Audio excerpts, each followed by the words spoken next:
కబుర్లతో ఆ ప్రసంగాన్ని ముగించడం మనం చూసాం. నిజంగా చాలా బాధేస్తుంది గవర్నర్ గారితో కూడా అబద్ధాలు చెప్పించడం. ఎందుకంటే చంద్రబాబు నాయుడుకి ఇచ్చిందే 5 సంవత్సరాల కాలంలో. సో తాను ఎన్నికల్లో ఏదైతే ప్రామిస్ చేశారో ఈ 5 ఏళ్ల కాలంలో తాను ఎలా అవన్నీ ఫుల్ఫిల్ చేస్తానని చెప్పమంటే 2047లో ఏదో చేయబోతానని చెప్పటం, ఇప్పుడు నేను ఏమీ చేయనన్నది ఇండైరెక్ట్గా స్పష్టంగా చెప్పడం అనేది రాష్ట్ర ప్రజలందరూ కూడా గమనించారు. ఎంత దురదృష్టకరం అంటే గవర్నర్ గారు చదివేటప్పుడు అస్సలు లిక్కర్ రేట్లు పెంచము అన్నట్టుగా చెప్పించారు. మీకు చూస్తే తెలుసు ప్రతి బాటిల్ మీద ఈరోజు రేట్లు ఎలా పెంచారో పేపర్లలో వాళ్ళ స్టేట్మెంట్లే మీరు గమనించవచ్చు. అంతేకాకుండా ఏపీ మొత్తం తెలుగుదేశం పార్టీ జనసేన వాళ్ళు సిండికేట్లుగా తయారయ్యి ప్రతి బాటిల్ మీద 10 నుంచి 20 వరకు ఎలా పెంచుకొని అమ్ముతున్నారో ఏ ఊరికెళ్ళి ఏ తాగుబోతున్న అడిగినా కూడా అర్థమవుతుంది. ఈ విధంగా లిక్కర్లో ప్రజల్ని దోచుకొని జలగల్లా రక్తాన్ని పీల్చేస్తుంటే అసలు రేట్లు పెంచము అని చెప్పడం ఒకసారి మనం అర్థం చేసుకోవాలి. అబద్ధాలలో పరాకాష్ట. అలాగే విద్యుత్ ఛార్జీలు ఎన్నికల్లో స్పష్టంగా చెప్పారు, మేము అధికారంలోకి వస్తే 5 సంవత్సరాలు విద్యుత్ ఛార్జీలు పెంచము అని ఘంటాపథంగా చెప్పిన వాళ్ళు అధికారంలోకి రాగానే 15,000 కోట్లు విద్యుత్ ఛార్జీలు పెంచడమే కాకుండా ఇంకా భారాన్ని పెంచే దిశగా ప్రణాళికలు తయారు చేస్తూ గవర్నర్ గారి చేత విద్యుత్ ఛార్జీలు పెంచలేదు అన్నట్టుగా మాట్లాడించడము చాలా సిగ్గుచేటు చంద్రబాబు నాయుడు గారని ఈ సందర్భంగా తెలియజేసుకుంటున్నాను. అండ్ ఈరోజు మీరు ముఖ్యంగా చూస్తే చాలామంది మహిళలు చంద్రబాబు నాయుడు వస్తే ఇంట్లో ఎంతమంది ఉంటే అంతమంది మహిళలకి 1,500 ఇస్తారు అన్నారు. ఆ 1,500 ఇస్తారేమో అని ఆతృతగా ఎదురు చూస్తే దాని ప్రస్తావనే లేదు. అలాగే మీరు చూస్తే రైతు భరోసా గురించి ప్రస్తావనే లేదు, ఫ్రీ బస్సు గురించి ప్రస్తావనే లేదు.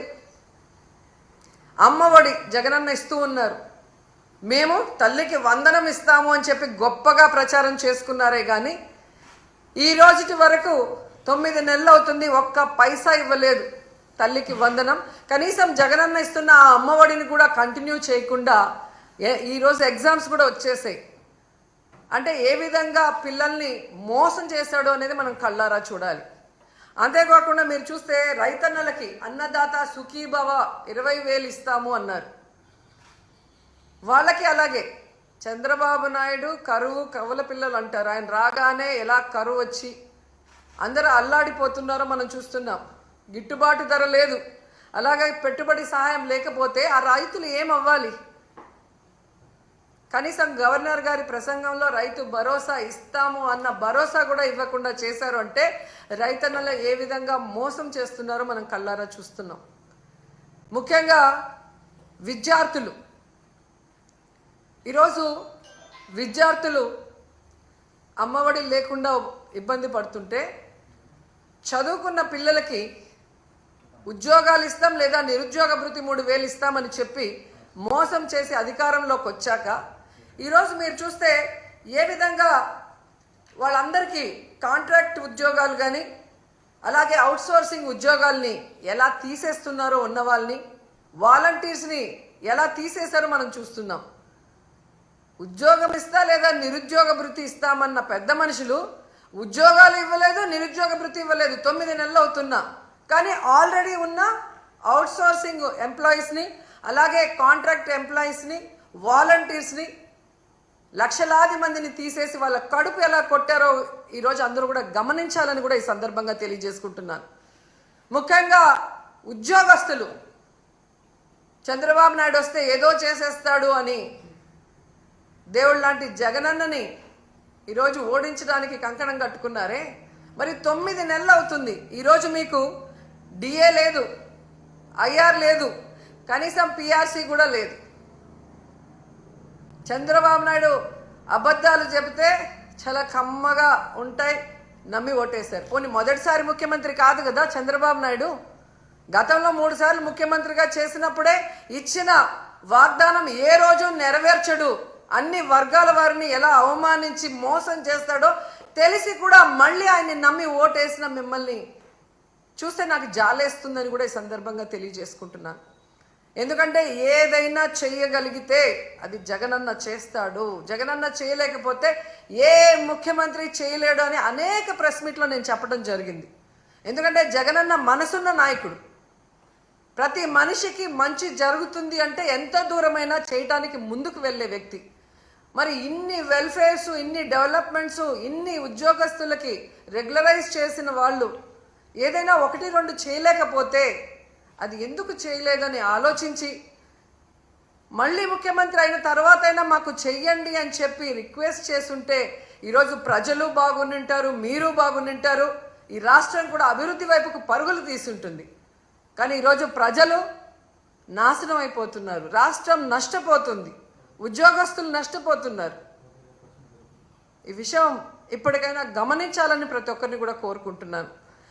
అండ్ ఈరోజు ప్రతి ఒక్కరూ మాట్లాడుతున్నారు, తెలుగుదేశంలోనూ ముఖ్యంగా పవన్ కళ్యాణ్ గారు, మేధావి గారు మాట్లాడుతుంటారు, సనాతన యోధుడు. జగనన్న ఈరోజు ప్రజా సమస్యల్ని మాట్లాడటం కోసమే అసెంబ్లీలో ప్రతిపక్ష హోదాను అడుగుతున్నారు. ఎందుకంటే ఒక ప్రతిపక్ష హోదా ఉన్నప్పుడు ఇంత సమయం అని ప్రతిపక్ష పార్టీకి కేటాయిస్తారు. కాబట్టి ఈ రాష్ట్రంలో ఉన్న ప్రజల కష్టాల్ని, వాళ్ళు ఏదైతే ఎదురు చూస్తున్నారో వాటిని ప్రభుత్వం దృష్టికి తీసుకురావటం కోసం ఈరోజు అన్న అడుగుతూ ఉంటే వంకర టింకర్గా మాట్లాడతాడు పవన్ కళ్యాణ్ గారు. ఎక్కడో జర్మనీ అంటాడు, రష్యా అల్లుడు కదా, పక్కన జర్మనీ గురించి ఆయనకి బాగా తెలిసి ఉంటుంది. కానీ ఆంధ్రప్రదేశ్లో ఏం జరుగుతుందో ఆయనకు తెలియకపోవడం మాకు బాధాకరం. నేను హైయెస్ట్ సీట్స్ గెలుచుకున్నాను కాబట్టి అసలు ప్రతిపక్ష హోదా నాకుండాలి అన్నాడు. సంతోషం, నువ్వు ప్రతిపక్ష నాయకుడిగా ఉండి చంద్రబాబు నాయుడు చేసే తప్పుల్ని నిలదీస్తాను, ప్రజల పక్షాన ఉండి పోరాటం చేస్తాను అంటే వెంటనే మీ డిప్యూటీ సీఎం పోస్టుకి రాజీనామా చేసి ప్రతిపక్ష హోదా తీసుకొని ఎదురుగా కూర్చొని ఆయన చేసే తప్పుల్ని ఎత్తి చూపించండి. ఆ పని మీరు చేయలేరు కదా. చంద్రబాబు నాయుడికి కష్టం అంటే డైవర్షన్ పాలిటిక్స్ చేస్తారు, చంద్రబాబు నాయుడు గారికి కష్టం అంటే రోడ్డు మీద పడుకుంటారు. కానీ ఈ రాష్ట్రంలో ఆడపిల్లలు రేప్ అవుతున్నా, మర్డర్ అవుతున్నా, విద్యార్థులు రోడ్ల మీదకి వచ్చి చెప్పులతో కొట్టుకుంటున్నా, వాళ్ళకి జరిగిన అన్యాయానికి మీరు హాస్పిటల్ బెడ్ మీద పడుకొని ఏమీ విన్నట్టు ఉంటారు. ఎన్నికల ముందు మీ స్పీచ్లో ఆవేశంగా మీరు చెప్తుంటే నిజమని నమ్మిన వాళ్ళు ఈరోజు వాళ్ళ చెప్పులతో వాళ్ళు కొట్టుకుంటుంటే అయినా మీకు అర్థమవుతుందంటే అది కూడా అర్థం కాకుండా మళ్ళీ జగనన్నను బ్లేమ్ చేస్తున్నారు. మీకు నిద్రపోయినా, మెలుకున్నా, అసెంబ్లీకి వచ్చినా, బయటికి వెళ్ళినా ఎప్పుడు జగన్ జగన్ జగన్, జగన్ని ఎలా తిట్టాలి, జగన్ మీద ఎలా దుమ్మెత్తిపోయాలన్న ఆలోచన తప్ప మరొకటి లేదా? 9 నెలలైంది మీరు అధికారంలోకి వచ్చి. మెజారిటీ సీట్లు మీకున్నాయని గొప్పగా చెప్పుకుంటున్నప్పుడు 11 సీట్లని ఎక్కిరించే మీరు 11 సీట్లున్న జగనన్నకి ప్రతిపక్ష హోదా ఇవ్వడానికి ఎందుకు భయపడుతున్నారు? ఒకవేళ మీరు గవర్నర్ స్పీచ్లో చెప్పినట్టు గత ప్రభుత్వంలో జగన్ గారే తప్పులు చేయడం వల్ల నష్టపోయి ఉంటే ఆయన ప్రతిపక్ష హోదా ఇస్తే అసెంబ్లీకి వస్తారు కదా, అప్పుడు నిలదీయండి, ప్రూఫ్లు చూపించండి. అంటే మీ పచ్చ మీడియాలో మీరు మాట్లాడే మాటలంతా కూడా అబద్ధాలు, కేవలం జగన్ని బ్యాడ్గా చూపించడానికి మీరు ప్రయత్నం చేశారు. అదే అసెంబ్లీలో అయితే ప్రూఫ్లతో కూడా చూపించాలి, అక్కడ జగన్ ఎంత మంచివాడు, ఈ రాష్ట్రాన్ని ఎంత అభివృద్ధి చేశాడు, ఈ రాష్ట్ర ప్రజలకు ఎంత వెల్ఫేర్ చేశాడు, ఎంత డెవలప్మెంట్ చేశాడో చెప్పాల్సి వస్తుంది. కాబట్టే ఈరోజు మీరు ఆయనకి ప్రతిపక్ష హోదా ఇవ్వడానికి నిరాకరిస్తూ మేకపోతు గాంభీర్యాన్ని ప్రదర్శిస్తున్నారు అనటంలో ఎటువంటి సందేహం లేదని కూడా ఈ సందర్భంగా తెలియజేసుకుంటున్నా. ఎందుకు ఇంత గంటాపదంగా నేను చెప్తున్నానంటే ప్రభుత్వం చేసే అవినీతిని ఎత్తి చూపించే PAC, పబ్లిక్ అకౌంట్స్ కమిటీ, ఈ దేశంలో ఏ రాష్ట్రంలో అయినా ప్రతిపక్ష ఎమ్మెల్యేకే ఆ పోస్ట్ ఇస్తారు, PACని. అలాంటి పోస్ట్ కూడా ప్రతిపక్ష ఎమ్మెల్యేకి ఇవ్వకుండా దొంగదారిన మీ ఎమ్మెల్యేకి మీరు ఇచ్చుకున్నారు అంటే మీ అవినీతి ఎంత పెద్ద ఎత్తున జరగబోతోంది, జరిగింది. అది బయట రాకుండా ఉండటం కోసం దొంగదారిలో మీ ఎమ్మెల్యేని పిఎస్సి చైర్మన్ని మీరు ఎలా చేసుకున్నారో అందరూ కూడా గమనిస్తున్నారన్న విషయాన్ని తెలుసుకోండి. ఎందుకంటే దేశంలో ఏ రాష్ట్రంలో లేనటువంటి విధంగా ఈరోజు ఈ పిఎస్సి చైర్మన్ని మీరు తీసుకోవటం అనేది చూస్తుంటే, గతంలో ఎక్కడో విన్నాను తాలిబన్ల పాలనలో మాత్రమే ఇలా జరిగిందని, తర్వాత నారా చంద్రబాబు నాయుడు గారి పరిపాలనలోనే ఇలా జరిగింది అనేది చరిత్రలో చరిత్రహీనుడిగా మీరు నిలిచిపోతున్నారని కూడా ఈ సందర్భంగా తెలియజేసుకుంటున్నా. అండ్ ముఖ్యంగా మీరు చూస్తే ఎంత విచిత్రం అంటే, అసెంబ్లీకి TV9 రాకూడదంట, NTV రాకూడదంట, 10TV రాకూడదంట, సాక్షి రాకూడదంట. వీళ్ళకి భజన చేసే భజన పచ్చ ఛానల్లో మాత్రమే అసెంబ్లీకి రావాలి అనుకుంటున్నారు. అంటే వీళ్ళ మీడియాలో వీళ్ళు వండి వార్చిన అబద్ధాలనే అందరూ చెప్పాలి, లేదంటే రానివ్వము అని వీళ్ళ రెడ్ బుక్ రాజ్యాంగం ఈరోజు మనకి స్పష్టంగా కనిపిస్తుంది.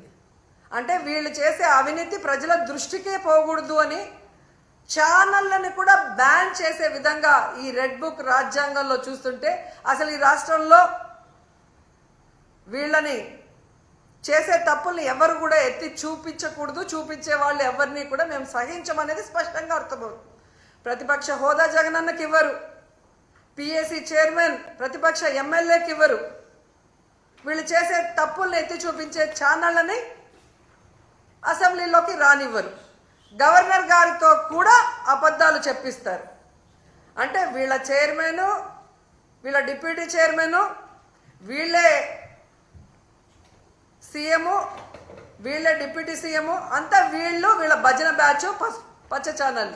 అంటే ఏ విధంగా ఈ రాష్ట్రంలో ప్రజల్ని ఎన్నికల ముందు మభ్యపెట్టారో అది కంటిన్యూ చేస్తూ ఆ ప్రజల్ని అలా మోసం చేసుకుంటూనే ముందుకు వెళ్ళడానికి వీళ్ళ ప్రణాళికలు ఇక్కడ స్పష్టంగా అర్థమవుతున్నాయి. నిన్న ఎంత బాధేసిందంటే, పాపం పిల్లలు వీళ్ళు ఉద్యోగాలు ఇస్తారని ఇవ్వకుండా వాళ్ళని మోసం చేస్తే రోడ్డు మీద కూర్చొని 2 చెప్పులు చేతిలో పట్టుకొని వీళ్ళని నమ్మి వీళ్ళకి ఓట్లేసి గెలిపించినందుకు మా చెప్పుతో మేమే కొట్టుకుంటున్నామని వాళ్ళు చంపలు వాయించుకుంటున్నారు. కనీసం వాళ్ళ గోడు చూడటానికి కూడా లోకేష్ గారు ఇక్కడ లేరు. దుబాయ్లో పాకిస్తాన్ ఇండియా క్రికెట్ కూలింగ్ గ్లాసులు వేసుకొని కలర్ఫుల్గా చూస్తున్నాడు. అంటే వీళ్ళకి ప్రజలంటే గౌరవం లేదు, ప్రజలంటే అభిమానం లేదు. రైతులైనా, విద్యార్థులైనా, మహిళలైనా ఎవరినైనా అవలీలగా మోసం చేసేస్తాం, ఎవడు మమ్మల్ని అడగడు అన్న విధంగా ముందుకు వెళ్తున్నారు. వీళ్ళకి ఒక్కటే సూటిగా చెప్తున్నాను, నిజంగా మీకు దమ్ము ధైర్యం ఉంటే, మీరు ప్రజలకి మంచి చేస్తున్నాం, మా మీద ఊరికే దుమ్మెత్తి పోస్తున్నారు అని నిరూపించుకోవాలనుకుంటే జగనన్నకి ప్రతిపక్ష హోదా ఇచ్చి చూడండి. జగనన్న అసెంబ్లీకి వస్తారు. గత ప్రభుత్వంలో జగనన్న ఏం హామీలు ఇచ్చారు, ఏం నెరవేర్చారు, ఈ రాష్ట్రాన్ని ఎలా అభివృద్ధి వైపుకు నడిపించారు, ఈరోజు మీరు ఎన్నికల్లో ఏం హామీ ఇచ్చారు, ఈ 9 నెలల కాలంలో 1,00,000 కోట్లకు పైగా ఎలా అప్పులు చేసి రాష్ట్రాన్ని అప్పుల్లో ముంచేస్తూ ప్రజలకి ఒక్క హామీని కూడా నెరవేర్చకుండా ఇంకా అప్పులు కావాలని ఎలా ప్రయత్నాలు చేస్తున్నారు, ప్రజల్ని ఎట్లా మోసం చేస్తున్నారు అనేది ప్రజలకు తెలిసేలాగా మాట్లాడతారు. లేదు మేము జగన్ని రానివ్వము అంటే మేము ప్రజల మధ్యకు వెళ్ళి ప్రజలతో కలిసి పోరాటం చేసి మీ అవినీతిని, మీ తప్పుల్ని ఎండగట్టి మీ మెడలు వంచి ప్రజలతోనే మిమ్మల్ని తరిమి కొట్టిస్తామని కూడా ఈ సందర్భంగా తెలియజేసుకుంటున్నాం.